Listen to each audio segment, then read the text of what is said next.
os Estados Unidos planejam novos ataques contra o Irã nesse fim de semana, o que, claro, vai elevar a atenção ainda na região. Nessa madrugada, para a gente ter uma ideia, o Kuwait disse que interceptou drones iranianos.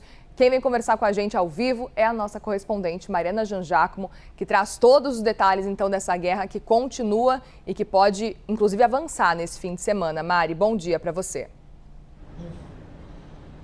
Pode sim, Muri, infelizmente. Bom dia a todos. Muri, as autoridades americanas disseram que os Estados Unidos estão planejando uma nova operação militar contra o Irã, novos ataques, na verdade, contra o Irã ainda nessa semana. Ainda não se sabe qual o escopo desses ataques. A gente não sabe quão intensos vão ser, quais serão os alvos, e são ataques que ainda podem ser cancelados dependendo de como a situação andar nos próximos dias. Mas Donald Trump, na reunião de gabinete que ele fez na sexta-feira, falou muito sobre essa possibilidade de novos ataques, ameaçou e se mostrou bastante frustrado com a diplomacia que não está rendendo frutos. Então fez essas novas ameaças. A gente tem informações de que o CENTCOM, o Comando Central dos Estados Unidos, já preparou opções para Donald Trump escolher, opções de ataques. E dentre essas opções há um bombardeio intenso de 2 semanas contra instalações de mísseis no Irã. Também há a possibilidade de ataques contra a infraestrutura energética iraniana. Mas essa segunda opção de ataques contra a infraestrutura energética é uma opção que exige muita cautela ali de Donald Trump, porque a gente está falando de infraestruturas civis e a gente está falando de ataques que podem ser retaliados pelo Irã da mesma forma, contra infraestruturas elétricas ali na região do Golfo também, e isso pode piorar ainda mais a crise global de energia. Então, por isso, Donald Trump tende a pensar nessa segunda opção com mais cautela do que com relação às outras. Agora, o ministro de Defesa de Israel, Israel Katz, já falou que gostaria sim de fazer esses ataques contra a infraestrutura energética do Irã como uma forma de aumentar a pressão sobre os iranianos. Então aí a gente vê mais um ponto de discordância, claro, entre a postura dos Estados Unidos e a postura de Israel nesse momento. Mas há então opções em aberto e a possibilidade sim de novos ataques. Como eu disse, a gente ainda não sabe exatamente quais os alvos nem a intensidade, mas há sim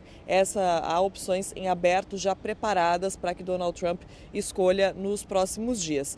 E como você disse, Muri, as Forças Armadas do Kuwait interceptaram ameaças de drones agora nessa semana, na madrugada deste sábado, na verdade. Um porta-voz do Ministério da Defesa disse que não houve vítimas, os drones foram então interceptados e essa não foi a primeira vez que o Kuwait foi alvo de ataques, que o Kuwait pode ter sido alvo de ataques iranianos, na verdade. Então, a gente percebe que, claro, esses ataques continuam, o conflito vai se expandindo, a gente tem a entrada de novos agentes nesse conflito lá no Oriente Médio e a diplomacia realmente não tem dado frutos, como a gente tem visto também, e agora há a possibilidade de mais ataques dos Estados Unidos depois daqueles diazinhos de trégua, Muri? A gente teve 3 dias ali sem ataques entre Estados Unidos e Irã, o mercado acompanhou com um certo alívio essa trégua que não foi oficial, foi apenas uma pausa ali nos ataques que a gente observou, mas agora as tensões já voltaram e devem se escalar ainda mais, Muri.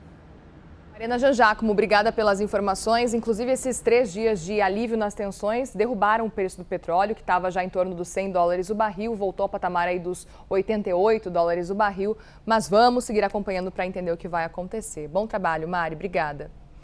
Bom, em outra guerra, gente, agora no leste europeu, a Rússia atacou a Ucrânia com mísseis balísticos. E a Força Aérea Russa bombardeou a capital Kiev na madrugada deste sábado. E segundo o prefeito da cidade, pelo menos 9 pessoas morreram, 28 ficaram feridas. E testemunhas contaram que explosões foram ouvidas em diferentes partes de Kiev. Esse que é o segundo grande ataque contra a capital nessa semana. A Ucrânia sofre com a escassez crônica de sistemas de defesa aérea capazes aí de abater os mísseis antes de caírem. E o presidente do país, Volodymyr Zelensky, negocia conseguir esses sistemas de defesa com os Estados Unidos.